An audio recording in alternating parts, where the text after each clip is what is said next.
Isabel was just an ordinary student living her life without a care in the world. That was until she met someone who made her fear death. Ezekiel, another ordinary student, accidentally bumped into Isabel one day. They suddenly felt an undeniable chemistry between them. As fate would have it, they kept running into each other in stores, on the street, and in other unexpected places.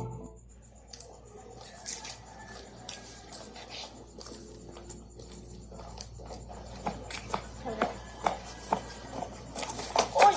Ano ba naman yan, kuya? Hindi ka pa marunong tumingin sa dinadaanan mo? Sorry, miss. Di kita nakita. Mga lalaki ba naman? Bulag ba siya? Narinig ko naman sa songit mo naman.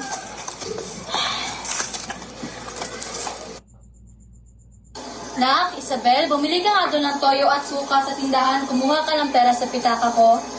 Sige po, Nay.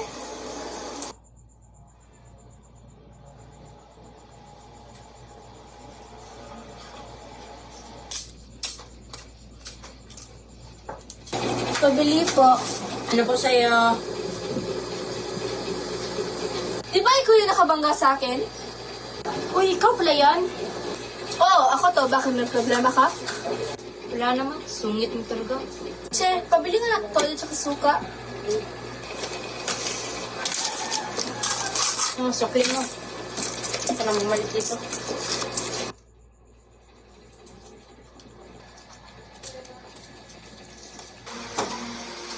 Ma! Ma, ito na po. Ma, oh. Salamat, Nak. Sige po.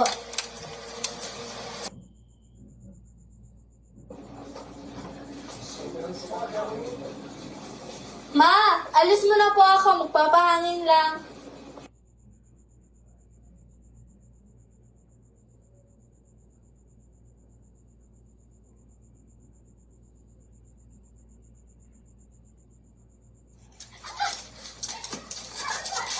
Pwede po ba magsasali sa inyo? Sige!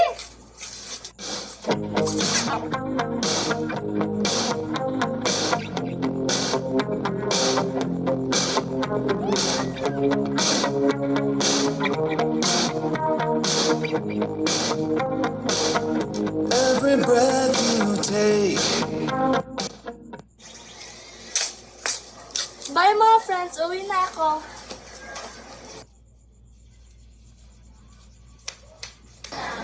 Hala,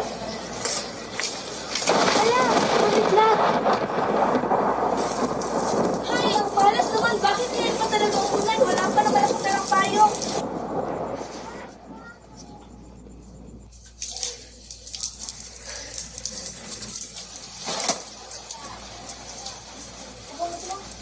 Iwan mo dito sila. Sa'yo yung Oh, sure. Thank you for dropping me off, Azzy. You're welcome. Oh, and by the way, may I get your contact number? Oh, sure.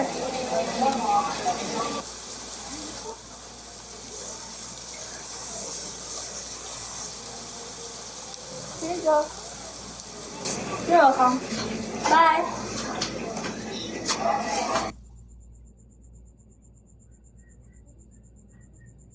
Doc, kumusta na po yung kondisyon ko? May nakita na po ba kayong donor?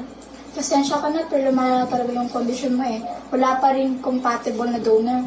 May ilang buwan ka na natitira, pero kung susertihin ka naman, ay pwede kang tumagal ng 1 taon. Okay po, Doc.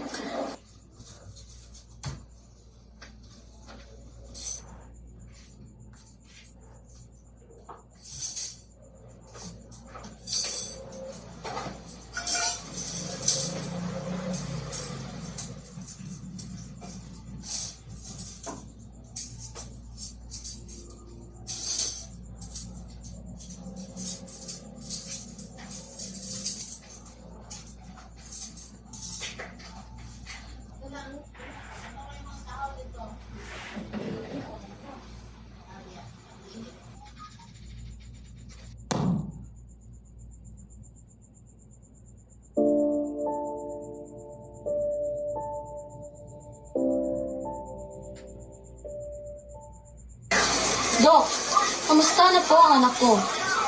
Malakas ang pagkakauntog ng kanyang ulo at nagsusulta ito ng brain dead at pagkamatay ng kanyang utak. Lisensya na pero talaga siyang pag-asang magising pa. Ngunit magalit pa rin po ang mga lamang loob ng inyong anak. Pwede po itong pamigis mga nangangailangan ito. May kilala po akong matagal na naghahanap ng heart donor at nung tinas ko po ang puso nilang dalawa, compatible po ito. Pero nasa iyo pa rin po yung desisyon kung gusto mong ibigay ang puso ng anak niya. Sige po, Dok. Pag-iisipan ko po muna. Tatawagin ko lang po kayo. Sige ma'am, iwan ko po muna kayo.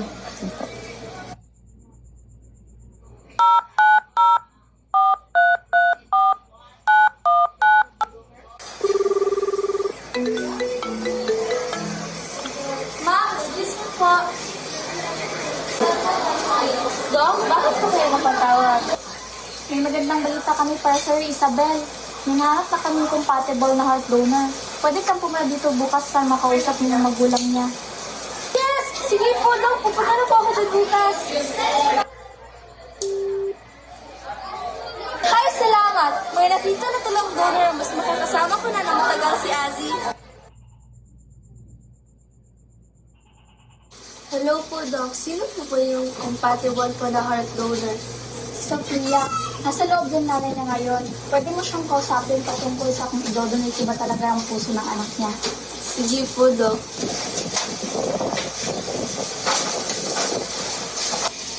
Sino ka? Ako po si Isabel. Ako po yung naghahanap ng heart donor.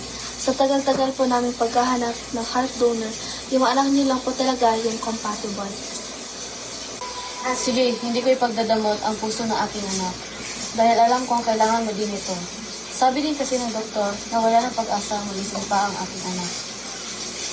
Sige po, maraming salamat. Hindi niyo po alam kung gaano ito kahalaga sa akin. Binigyan niyo po ako ulit ng pag-asang mabuhay.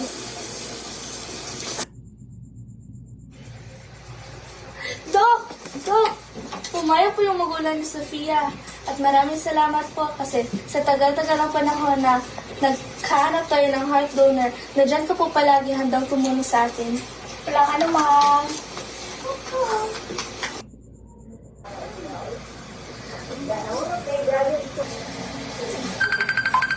Uy, sino itong napatawag? Uy, anak ko pala. Hello, Nak? Oh, bakit ka napatawag, Nak? Ma! Ma, may nahanap pa po kaming heart donor. May nakita na kayong heart donor, Nak? Uy, magandang balita yan. Pumunta ka po agad dito sa ospital.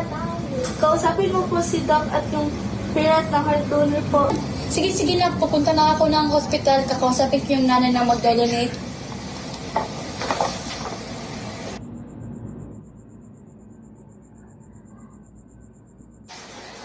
Nak! Nak! Uy, ma! Andito ka na pala!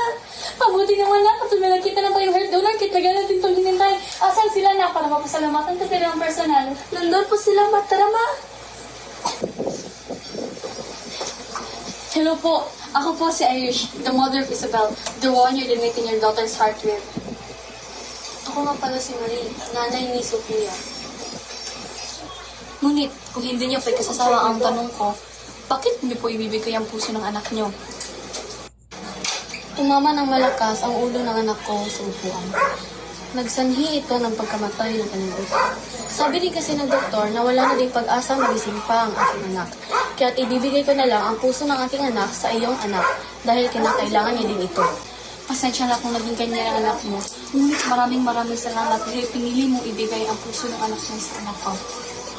Walang anuman po. Maraming salamat po ulit. Mauna na po ako. Sige.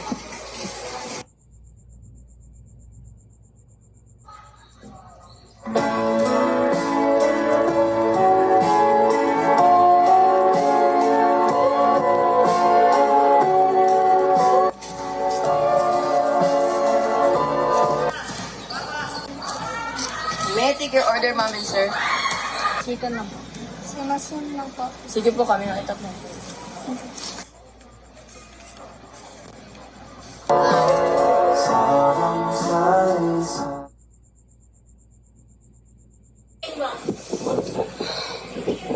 Magandang umaga po, ma'am. Ba't po kayo naparito? Dok, pasensya na po. Ngunit hindi ko po maitutuloy na ibibigay ang puso ng anak ko para kay Isabel. dahil masakit pa rin sa akin ang pangyayaring iyon. Ha?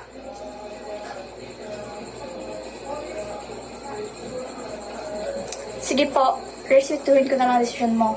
Hindi naman kita pipigilan kasi ikaw ang nanay ni Sofia.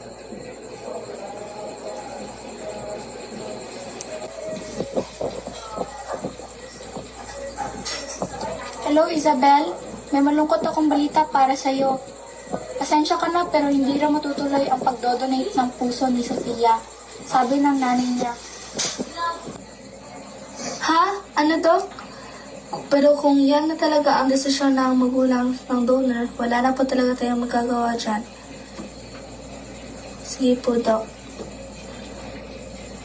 Hi! Kung saan may pag-asa ako, mawawala na naman. Hindi ko na talaga makakasama na matagal si Azzy. Makarating sa akin ang desisyon mo. Ayaw mo na ba talagang ibigay ang puso ng anak mo sa anak ko? Ito na lang ang natatanging paraan upang mabuhay ang anak ko.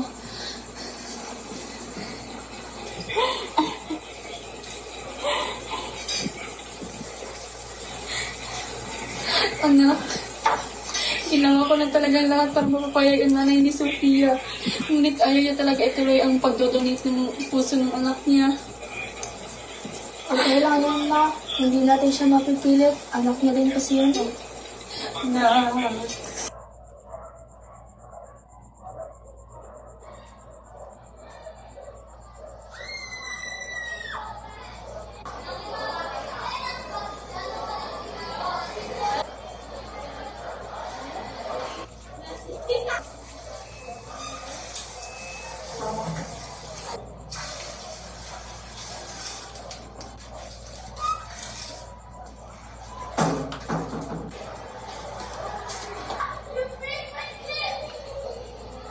Ano ba si Isabel? bakit? Anong meron sa kanya?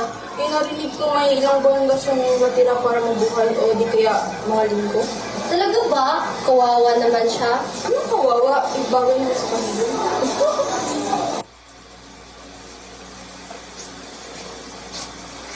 Uy, nandito ka pala, anak. Ma, may sasabihin po ako. Ano yun, anak? Tungkol pa ito sa kondisyon ko. May narinig po ako, Ma. Pinag-uusapan po nila ako. Sabi po nila, bagay lang daw po itong kondisyon ko sa akin. Huwag mo na lang silang pansinin, anak. Ang mahalaga ay nasiya ka ngayon. Tsaka, anak, palala na ang palala ang kondisyon mo. Kaya mo pa ba magpagaling, anak? Bata ka pa lang ay nahihirapan ka na. At kita na kita nahihirapan, anak. Ma, ayoko na talaga magpagaling. Hirap na ako, Ma. Sigurado ka na ba talaga dyan sa desisyon mo, anak? Ayaw mo na ba talaga lumabat at magpagaling? Ngunit, anak, may isang pinagsisisihan lang talaga ako. Kung bakit hindi kita nabigyan ng oras nung panahong kinakailangan mo ako. Opo, Ma. Hirap na po talaga ako. Tsaka, sayang lang talaga, Ma. Gusto ko pa naman kayong makasama ni Azzy. Gusto ko rin maranasan magtrabaho. Lumabas kasama ang aking mga kaibigan at ikasal. Wala na talaga tayong magagawa, Ma. Dahil ganito na talaga ang nangyari, eh. Halika nga dito, anak.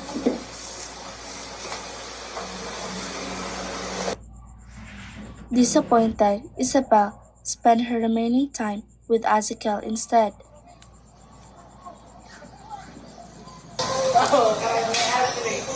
Sa, what do you think our future will be in 10 years?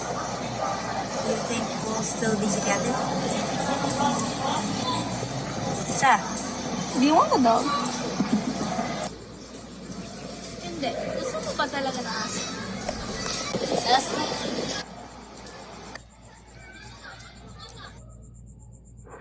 As time goes by, Isabel starting to develop feelings for Azzy, so she decided to avoid him.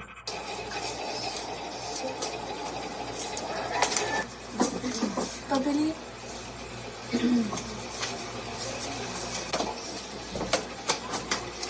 Nilalayuan mo ba ako, Isabel? Anong nagawa ko sa iyong mali? Alam mo ba kung bakit nilalayuan kita? Kasi nagugustuhan na din kita at alam kong mali iyon. After months of courting, Isabel finally said yes to Azzy.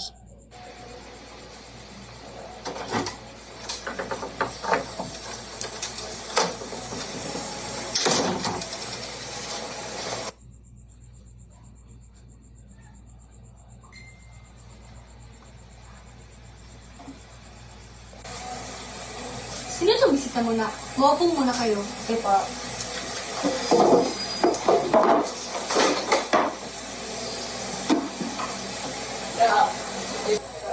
Ma, si Azikel nga po pala, boyfriend ko. Ano na? May boyfriend ka na? Pero kung diyan ka talaga sa sayanak, ay handa akong tanggapin si Azikel. Basta Azikel, wag na wag mo lang talagang sasaktan at paluluhain ang anak ko. Kung paluluhain mo siya at sasaktan, ako talaga ang makakalaban mo. Opo, tita. Pangako ko po yan. As the day passed, both of them decided to hang out and have a fun with each other.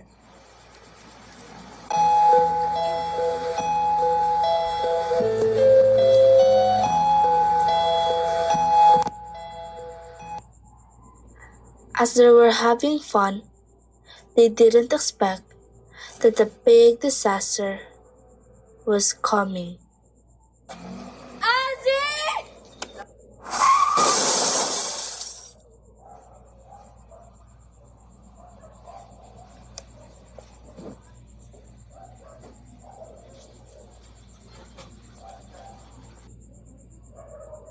Ezekiel was so devastated after Isabel's passing, but he knew he had to let her go.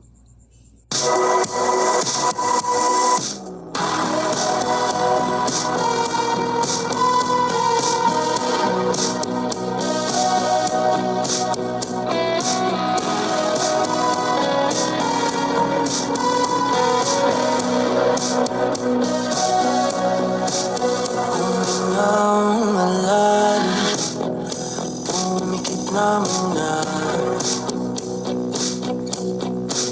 At baka sakaling namamalikmata lang.